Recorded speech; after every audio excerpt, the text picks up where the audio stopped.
नमस्कार दोस्तों, कैसे हैं आप। आशा करती हूँ सब ठीक होंगे और सुरक्षित होंगे। दोस्तों, चाहे कुछ भी हो जाए, भूल कर भी शिवरात्रि वाले दिन ये फल बिल्कुल मत खाना और ना किसी के हाथों से लेना, वरना आपका व्रत टूट सकता है। महादेव की कृपा से आप वंचित हो सकते हैं। भोलेनाथ आप पर क्रोधित भी हो सकते हैं। आपके ऊपर पाप भी लग सकता है। शिवरात्रि पर आप ना ही ऐसी पूजा करें और ना ही ये फल खाएं। अगर ये जानकारी आप जानना चाहते हैं तो इस वीडियो को अंत तक जरूर देखिए। महाशिवरात्रि किसी भी मुहूर्त में पड़े, लेकिन आपको ये गलती बिल्कुल भी नहीं करनी है। महाशिवरात्रि का व्रत रखते समय आपको खास तौर पर इन बातों का ध्यान होना चाहिए। शिवरात्रि वाले दिन ये 5 गलती करना आपको भारी पड़ सकता है। अगर दोस्तों चैनल पर नए आए हैं तो सब्सक्राइब कीजिए, वीडियो को लाइक कीजिए और कमेंट में हर हर महादेव अवश्य लिखिए और बेल आइकन को प्रेस कीजिए, जिससे कि आने वाले वीडियो का नोटिफिकेशन मिले आपको सबसे पहले। चलिए वीडियो शुरू करते हैं। शिव जी की पूजा और माता पार्वती की पूजा शुभ काल के दौरान ही करनी चाहिए। ऐसे में चलिए जानते हैं कि शिवरात्रि पर हमें क्या गलतियां नहीं करनी चाहिए, जिससे कि शिव जी की कृपा हमारे ऊपर बनी रहे और भोलेनाथ क्रोधित ना हो। शिवरात्रि के दिन हमें क्या करना चाहिए। सबसे पहले सुबह जल्दी उठकर स्नान करने के बाद स्वच्छ वस्त्र धारण करें और शिव मंदिर जाएं। महादेव को जल और दूध अवश्य चढ़ाएं और शिव का ध्यान करें। इस दिन आपको भोजन ग्रहण नहीं करना चाहिए। अगर इस दिन आपने व्रत किया है तो फल खाकर ही व्रत करना चाहिए।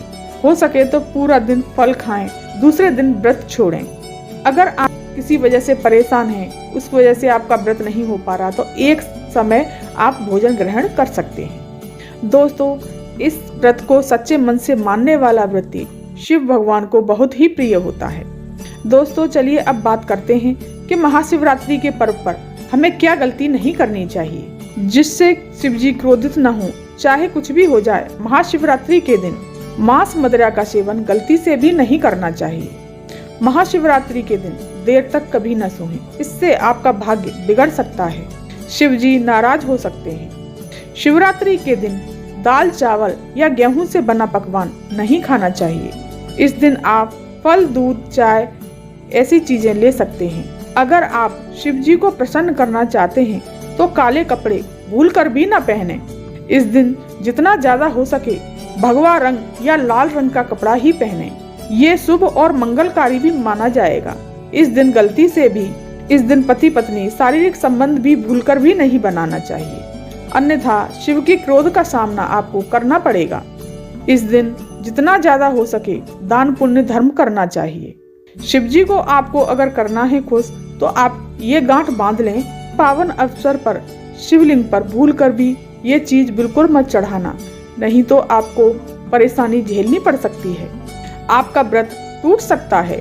शिव अत्यंत क्रोधी हो सकते हैं, जान लीजिए, नहीं तो आपके व्रत रखने का कोई फायदा नहीं। तो चलिए जानते हैं। दोस्तों, नंबर 1 है तुलसी। पौराणिक कथाओं के मुताबिक तुलसी को महालक्ष्मी का स्वरूप माना जाता है। माता लक्ष्मी भगवान विष्णु की अर्धांगिनी हैं। भगवान विष्णु शालिग्राम की पूजा में तुलसी का प्रयोग किया जाता है। ऐसे में शिव जी पर तुलसी चढ़ाना वर्जित माना गया है। ये अगर चढ़ाते हैं तो आपको पाप का भागीदार बना सकता है। ऐसा अनज भूल के भी मत करना। दोस्तों, नंबर 2 है सिंदूर। एक प्रकार से श्रृंगार की वस्तु है। ये सभी देवियों को चढ़ाया जाता है, परंतु भगवान शिव बैरागी हैं, महाकाल हैं, इसीलिए उन्हें सिंदूर नहीं चढ़ाया जाता। दोस्तों, ऐसा पाप आप कभी मत करना। नंबर 3, शिवरात्रि के पावन पर्व पर हमें भगवा रंग पहनना चाहिए।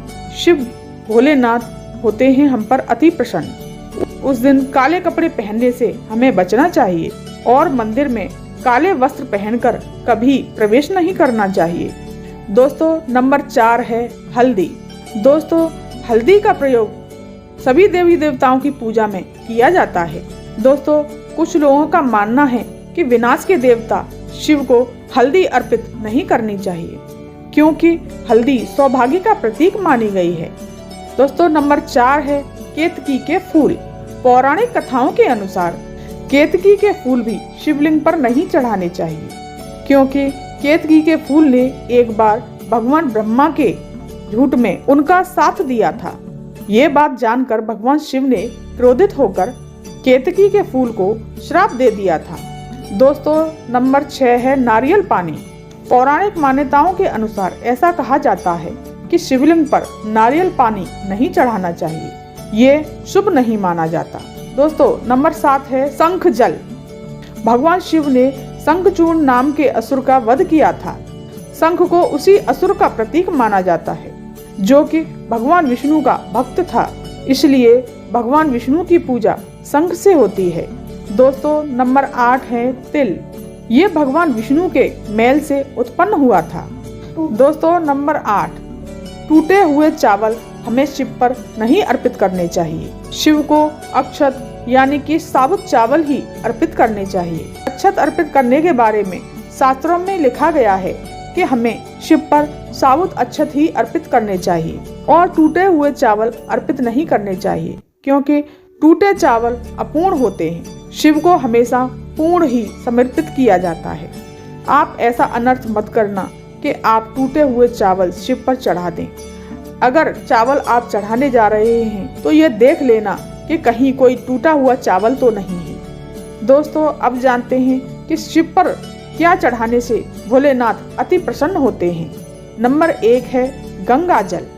गंगा भगवान विष्णु के चरणों से निकली भगवान शिव की जटा से धरती पर उत्पन्न हुई, इसलिए सभी नदियों में गंगा सबसे पवित्र मानी गई है।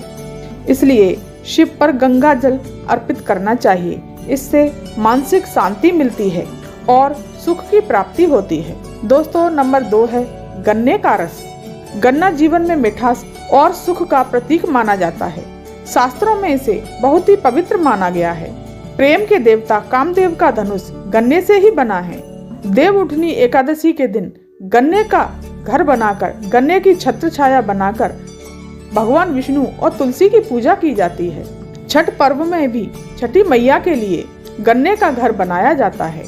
ऐसी मान्यता है कि गन्ने के रस से शिवलिंग का अभिषेक करने से धन धान्य की प्राप्ति होती है।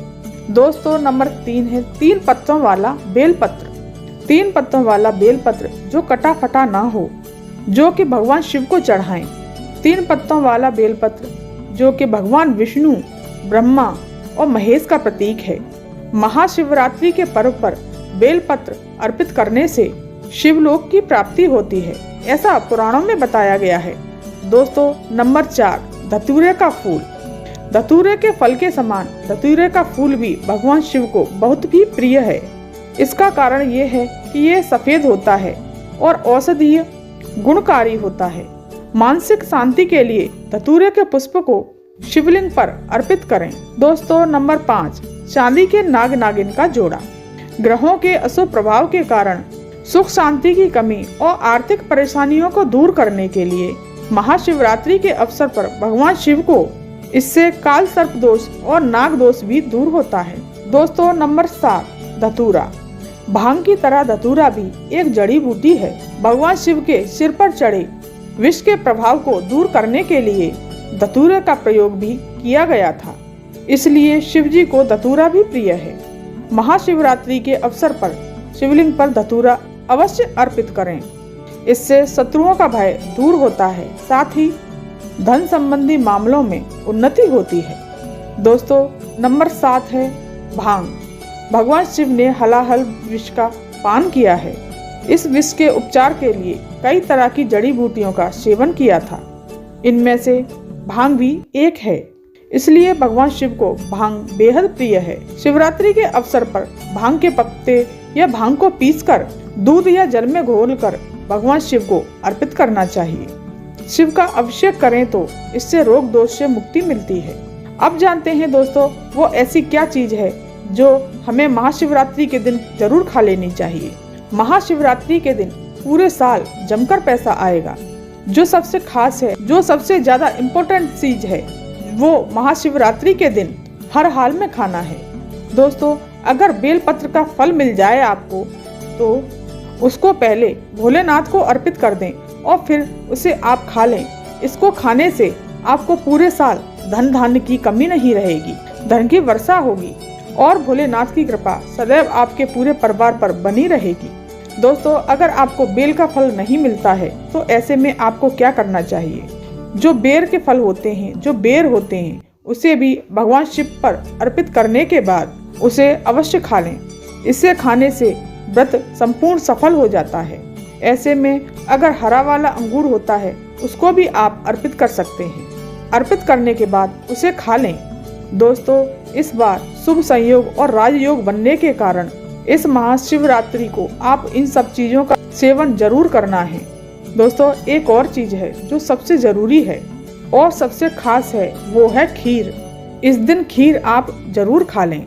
इस दिन आपको खीर बनानी है। खीर बनाकर आप सबसे पहले भोलेनाथ को अर्पित करें, भोलेनाथ को भोग लगा दें और फिर आप स्वयं प्रसाद के रूप में ग्रहण कर लें और आप अपने पूरे परिवार को खिला दें। इससे परिवार में प्रेम बना रहता है और धन की कभी कोई कमी नहीं रहती और धन की प्राप्ति होती है। लक्ष्मी माँ आकर्षित होती हैं। दोस्तों, यकीन मानिए आपको धनवान होने में जरा भी देर नहीं लगेगी। भोलेनाथ शिव शंभू की कृपा आपके घर में सदैव बनी रहेगी। दोस्तों, ये माना जाता है कि शिवरात्रि पर भांग जरूर चखनी चाहिए। अगर आप नहीं खाते तो थोड़ी सी भांग चख लें। अगर इसको चखते हैं तो आपका व्रत पूर्ण माना जाता है। अगर नहीं चखते तो अधूरा माना जाता है। अगर आपको जानकारी अच्छी लगी हो तो लाइक कीजिए, शेयर कीजिए और सब्सक्राइब कीजिए। धन्यवाद।